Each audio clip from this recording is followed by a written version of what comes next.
샬롬, 안녕하세요. 오늘은 잠언 20장입니다. 우리나라에 봄에 꽃샘추위가 있듯이 호주도 지금 봄으로 가고 있는데 쉽게 따뜻해지지 않고 바람도 불고 꽤 날씨가 쌀쌀하네요. 여기 꼭 꽃샘추위 같습니다. 20장은 나는 누구인가 또는 어떻게 살아야 할 것인가, 나는 하나님 앞에서 잘 살고 있는가, 늘 자신에게 이런 질문을 하고 점검하면서 살아가는 것이 필요하듯이 오늘 잠언 20장 그 질문을 본인에게 던지며 읽으면 좋겠습니다. 20장 1절입니다. 포도주는 거만하게 하는 것이요 독주는 떠들게 하는 것이라. 이에 미혹되는 자마다 지혜가 없느니라. 술이 사람의 성품에 또는 행동에 어떻게 영향을 미치는지에 대해서 지적하고 있습니다. 술은 우리의 마음과 우리의 행동을 제어할 수 없게 만들죠. 그래서 술이 사람을 거만하게 하고 떠드는 자로 만든다, 이렇게 말합니다. 술은 사람의 판단력 또는 분별력을 흐리게 하고 또 의미 없는 쓸데없는 말을 많이 하게 해서 지혜 없는 자의 모습으로 바꿔놓습니다. 술이 취하면 자제력이 떨어져서 부정과 죄악에 쉽게 자신을 방임하게 되는 그런 큰 실수를 하게 되는 것이 바로 술인 것 같습니다. 잠언에서는 술 취함이 어리석은 대표적인 행동으로 지금 묘사하고 있고요. 23장에서도 또 강조하고 있습니다. 에베소서 5장 18절에도 우리 여러분 잘 아시는 말씀, 술 취하지 말라, 이는 방탕한 것이니 오직 성령으로 충만함을 받으라. 이때 왜 술 취함과 성령 충만함을 했냐면, 술 취한 증세와 그 다음에 성령 충만한 증세가 좀 비슷하죠. 성령에 의해서 움직여지듯이 술에 의해서 움직여지는데 그 행동의 결과는 엄청나게 다르지만 그렇게 표현하고 있습니다. 지금 잠언에서는 미혹되는 자마다 지혜가 없느니라, 이런 말씀이 나옵니다. 술뿐이 아니라 우리를 미혹하는 것은 굉장히 많습니다. 세상의 가치관도 우리를 미혹하고, 돈에도 우리가 미혹당하고, 또 쾌락과 권력에 미혹된 사람들도 많이 있습니다. 하나님보다 우리가 더 좋아하고 더 믿고 의지하는 것이 바로 우리를 미혹하는 대상일 것입니다. 우리가 무언가에 미혹되면 분별력을 상실하고 인생을 낭비하게 됩니다. 저 여러분에게 미혹되는 것들이 무엇인지 한번 생각해 보고요. 그 미혹되는 것들에 나를 내주지 않고 성령에 붙들리는 저와 여러분 되기를 소망합니다. 진리의 말씀을 붙잡고 살아갈 때 하나님으로부터 떠나가게 하려는 그 미혹된 것으로부터 우리는 벗어날 수 있을 거라고 생각합니다. 20장 2절입니다. 왕의 진노는 사자의 부르짖음 같으니 그를 노하게 하는 것은 자기의 생명을 해하는 것이니라. 권세 잡은 자를 노하게 하지 말라는 뜻입니다. 로마서 13장에도 권세를 거스르는 자는 하나님의 심판을 자초한다고 말하고 있습니다. 세상의 권세 잡은 자뿐만이 아니라 왕 중의 왕이신 우리 하나님을 노하시게 하는 사람이 있다면 그거야말로 정말 지혜 없는 사람이고, 그다음에 자기의 생명을 해하는 사람이라고 말씀하고 있습니다. 저 여러분이 하나님께 순종하고 하나님을 기쁘시게 하는 지혜로운 사람이 되기를 축복합니다. 고린도전서 10장 22절에서 바울은 이렇게 말씀합니다. 우리가 주를 노여워하시게 하겠느냐? 우리가 주보다 강하냐? 이렇게 말하고 있습니다. 우리는 우리의 왕 대신 우리 하나님의 진노를 일으키는 일을 해서는 안 될 것입니다. 3절 4절입니다. 다툼을 멀리하는 것이 사람에게 영광이거늘 미련한 자마다 다툼을 일으키느니라. 게으른 자는 가을에 밭 갈지 아니하나니 그러므로 거둘 때에는 구걸할지라도 얻지 못하리라.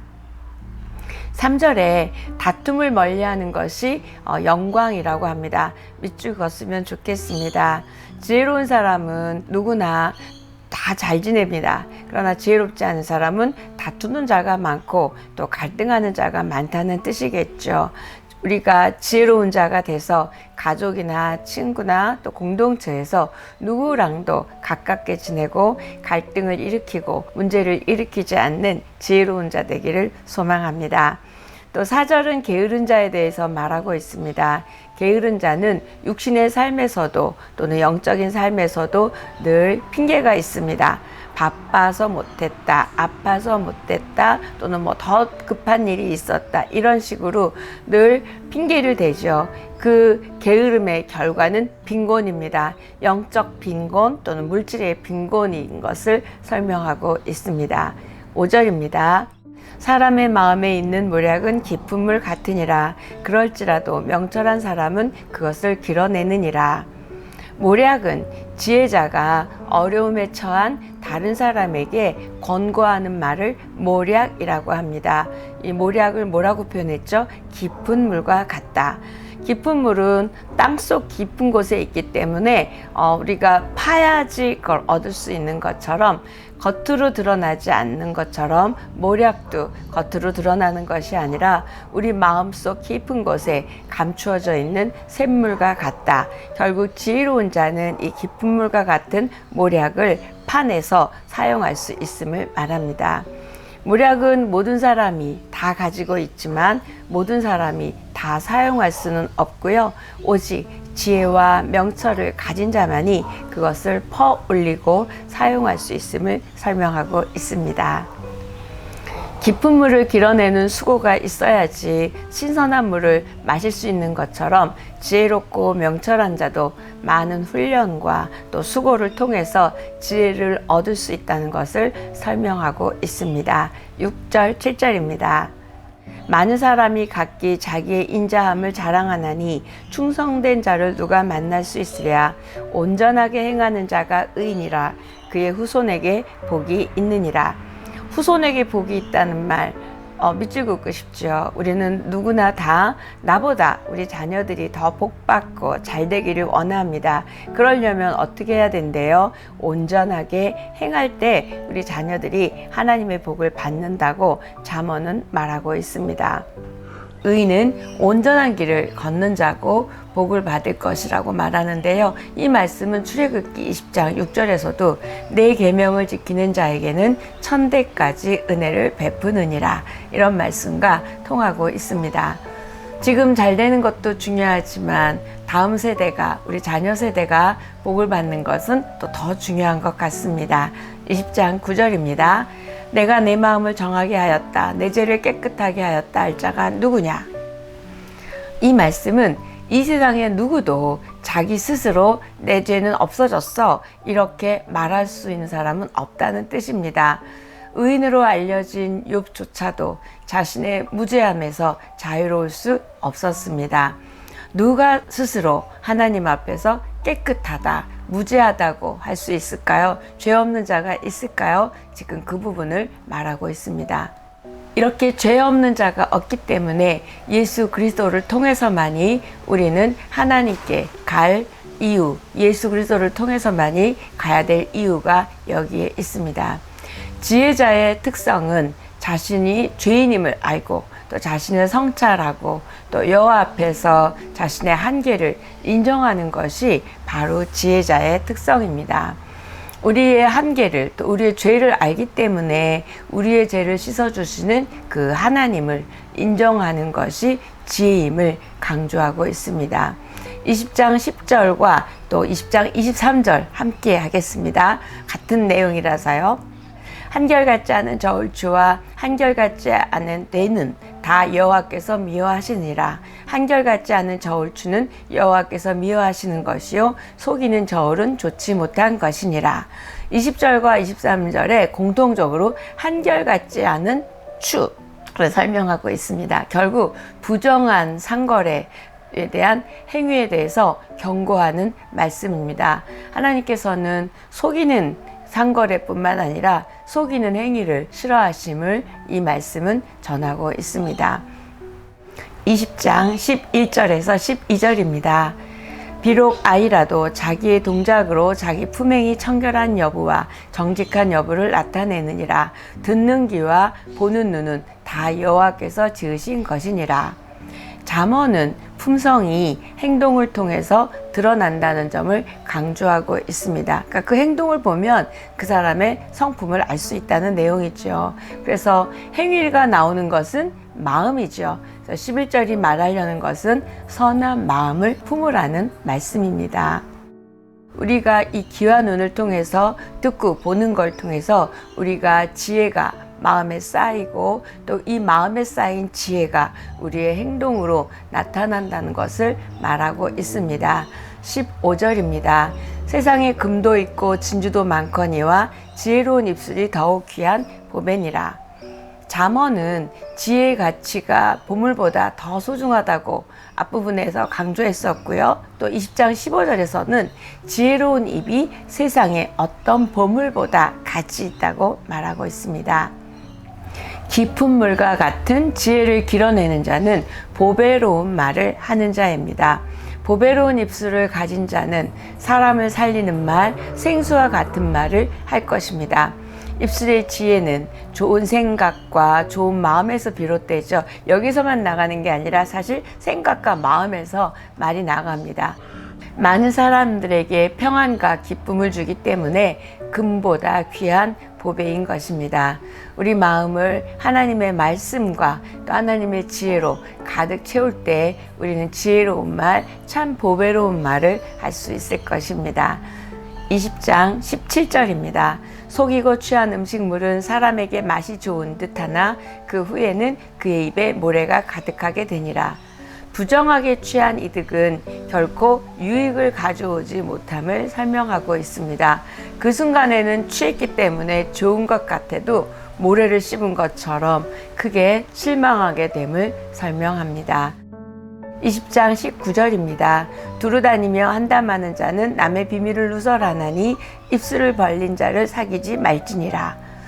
중상모략이든 또 남의 비밀을 누설하는 것, 결국 말로 타인과의 관계를 허무는 자랑은 가까이 지내지 말라는 경계의 말씀입니다. 공동체에서 신뢰의 문제는 굉장히 중요하죠. 남의 약점이나 비밀을 알고 그것을 막 누설한다는 사람이 있다면 그 사람 때문에 공동체가 수군수군 나게 되고요. 또 평화가 깨트려지게 됩니다. 그래서 결국 잠언에서는 그런 자가 있다면 멀리하는 것이 지혜라고 말씀하고 있습니다.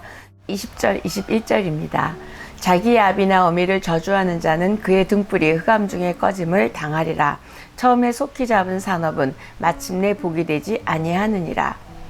우리는 내 생각대로, 내 계획대로 되지 않는 과정을 누구나 경험하는 것 같습니다. 그런데 그 과정은 훈련입니다. 그래서 그 훈련 과정을 통해서 지혜를 얻는 과정이 되고 또 우리의 믿음이 더욱더 굳건해지고 더욱더 기도하게 되고 인격이 성장하게 되고 또 믿음으로 살아가는 훈련을 이 과정을 통해서 배우게 됩니다. 또 다른 이 말에 대한 해석은 감정적이고 또는 즉흥적으로 행동하다 보면 결국 성급하게 행동하다 보면 복이 되지 않는다. 이렇게도 해석할 수 있겠습니다. 20장 22절입니다. 너는 악을 갚겠다 하지 말고 여호와를 기다리라. 그가 너를 구원하시리라. 복수에 대한 잠언의 말씀이죠. 본문이 기록될 당시에는 눈에는 눈, 귀에는 귀, 이에는 이 이렇게 복수, 보복법이 있을 때였지만 하나님께서는 그런 보복법으로 복수를 하지 말고 하나님께 맡기면 하나님을 기다리면 하나님의 때에 하나님이 징계하실 것이라는 말씀을 하고 있습니다. 이렇게 우리가 하나님께 맡기고 기다릴 때 하나님께서 우리의 삶을 주장하시고 또 복복하지 않은 우리들의 삶을 더욱더 아름다워지게 할 것이라고 믿습니다. 누구나 억울한 일 한두 가지는 있을 것입니다. 조급하게 스스로 그 억울함을 해소하려고 보복하기보다 원망하기보다 하나님께서 어떤 하나님이시죠? 공의로우신 하나님 또는 갚아주시는 하나님이시잖아요. 그래서 그 하나님을 의지하고 기다리면 그분이 갚아주실 것을 설명합니다. 20장 24절입니다. 제가 목이 아직 완전히 낫지 않아서 조금 듣기 괴로우실 것 같아요. 사람의 걸음은 여호와로 말미암나니 사람이 어찌 자기의 길을 알 수 있으랴. 우리 삶의 모든 영역을 주관하시는 하나님의 주권과 섭리를 말하고 있습니다. 우리 삶의 모든 영역에서 여호와의 주인됨을 고백하고 겸손히 따라가는 우리이기를 바랍니다. 사람이 자기의 길을 알 수 없다는 것을 통해서 우리는 하나님을 따라가고 의지할 수밖에 없는 거죠. 그럴 때 우리는 겸손해질 수 있고요. 또 하나님의 도우심과 인도하심을 구하는 기도를 할 수 있습니다. 20장 25절입니다. 함부로 이 물건은 거룩하다 하여 서원하고 그 후에 살피면 그것이 그 사람에게 덫이 되느니라. 여러분 서원해 보신 적 있으세요? 함부로라는 단어에 밑죽었으면 좋겠습니다. 함부로 하나님의 이름을 걸고 서원해 놓고서는 나중에 생각이 달라지는 것을 지금 경고하고 있습니다. 예수님도 마태복음 5장인가요? 거기서 함부로 서원하는 일에 대해서 말씀하고 있습니다. 이때 함부로라는 단어는 뭐죠? 조급하게, 성급하게 하지 말고 깊이 있게 해야 되는데, 특히 서원은 내가 뭔가를 얻어내기 위해서 하는 것이 아니라 감사할 때 서원하는 것이 성경에는 기록되어 있습니다. 신중하지 않은 판단이 얼마나 큰 일로, 하나님 기뻐하시지 않은 일로 갈 수 있는지를 짐승이 덫에 걸리는 것으로 표현하는 걸 보면 알 수 있습니다. 저와 여러분이 성급함이 아니라 깊은 생각과 신중함이 바로 지혜임을 설명합니다. 예를 들어 아담과 하와도 성급했죠. 하나님의 명령을 깊이 생각하지 않았기 때문에 하나님과 같아진다는 그 뱀의 유혹에 쉽게 선악과를 먹게 되었습니다. 우리도 이렇게 깊이 생각하지 않으면, 말씀으로 해석하지 않으면 이럴 수 있다는 것을 설명합니다. 20장 27절, 사람의 영혼은 여호와의 등불이라 사람의 깊은 속을 살피느니라. 하나님은 우리 영혼의 깊은 곳까지 환하게 보고 계신다는 말씀입니다. 이때 영혼은 히브리어로 네쉐마라는 단어인데요. 생기, 호흡, 영을 가리키는 단어입니다. 창세기 2장 7절에 하나님이 사람의 코에 불어넣으신 생기가 바로 이 뇌세마입니다. 사람 속에는 영이 있죠. 이 영이 바로 하나님의 선물입니다. 또 이것이 바로 하나님의 등불이다 라고 말하는데요. 하나님께서 우리의 깊은 곳까지 모두 살펴보시고 계신다는 말씀을 하고 있습니다. 모든 지혜는 이렇게 우리에게 있는 영에서 흘러나옵니다. 우리의 영을 두려움과 떨림으로 점검하고 살펴보아야 할 것입니다. 성령의 사람이죠. 영에 속한 사람입니다. 이 영에 속한 사람은 깊은 물과 같은 지혜를 길어내는 사람이라고 오늘 20장은 설명하고 있습니다. 저와 여러분이 모두 성령 충만해서 영에 속한 사람이 되고 또 충성된 사람, 신실한 사람, 보배로운 입술을 가진 자가 되어 하나님을 기쁘시게 하는 자가 되기를 축복합니다. 성령 충만이 곧 지혜 충만입니다. 오늘 여기까지 하겠습니다.